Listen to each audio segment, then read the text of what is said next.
என் ஃபோனை எங்கே வச்சுன்னு தெரியலையே. மைசன், பா என்னப்பா? இன்னைக்கு படத்துக்கு போறேன்னு சொன்னியப்பா, போகலையா? அடாப்பா, படம் தேட்டருக்கு போய் பார்க்கலப்பா, படமே டிவியில் தான் ரிலீஸ் ஆகும். டிவில ரிலீஸா? ஓ, பழைய படமோ? இல்லப்பா, புது படம் தான். புது படங்கிற எப்படிப்பா டிவில போடுறாங்க? பா, டிவினா அது ஓடிடியில் ரிலீஸ் ஆகுதுப்பா. ஓடிடினா? ஓடிடினா அது காசு கட்டி பார்க்குறதுப்பா, அது ஒரு ஆப்புப்பா, அது உனக்கு சொன்னா புரியாது. ஆப்பா? ஆப்புனா என்னதுப்பா? ஏப்பா, தொண கேள்வியா கேட்டு சாவடிக்காதப்பா, போப்பா, போய் மாத்திரையை போட்டு போய் பாடு. சரிப்பா, நீ பாரு, வேலையை பாரு. நானே என் ஃபோனை காணன்னு தேடிட்டு இருக்கேன், இவர் வேற வயசாயிட்டாலே ஏதாவது தொண கேட்டுட்டு நம்ம உயிரை வாங்கிட்டு. இன்னைக்கு அப்பா கிட்ட நான் ரொம்பவே கடுமையாக நடந்துக்கிட்டேன். சரி, அப்பா ரூம்ல போய் என்ன பண்றான்னு பார்க்கலாம். காலையில் அவர்கிட்ட கோவமா நடந்துக்கிட்டதுக்கு மன்னிப்பு கேட்கணும்.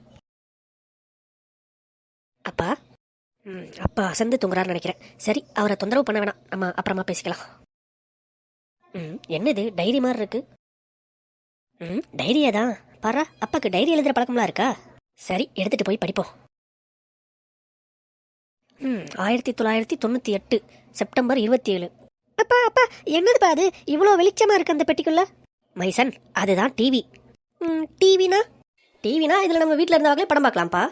ஓ அப்படியா? அப்போ அந்த டிவிக்கு மேலே என்னமோ இருக்கேப்பா, அது என்னதுப்பா? அது ஆண்டனாடா, அது இருந்தால் தான் டிவிக்கே சிக்னல் கிடைக்கும், அப்போ தான் நம்ம படம் பார்க்க முடியும். ஓ, அப்போ அது ரோட்டில் சிக்னல் இருக்கும்லப்பா, அந்த மாதிரியா? அப்படி இல்லடா கண்ணா. நம்ம சின்ன வயசுல இருந்து இப்போ வரைக்கும் நம்ம கேட்ட எல்லா கேள்விகளுக்கான பதில் நமக்கு கிடைச்சது. ஆனா இப்போ அதே பதில் நமக்கு சொல்லி கொடுத்த நம்ம பெத்தவங்களுக்கு கிடைக்கிறதே இல்லை. ஒரு 2 நிமிஷம் அவங்க கேட்கிற கேள்விகளுக்கான பதிலை கொடுக்க முயற்சிப்போம்.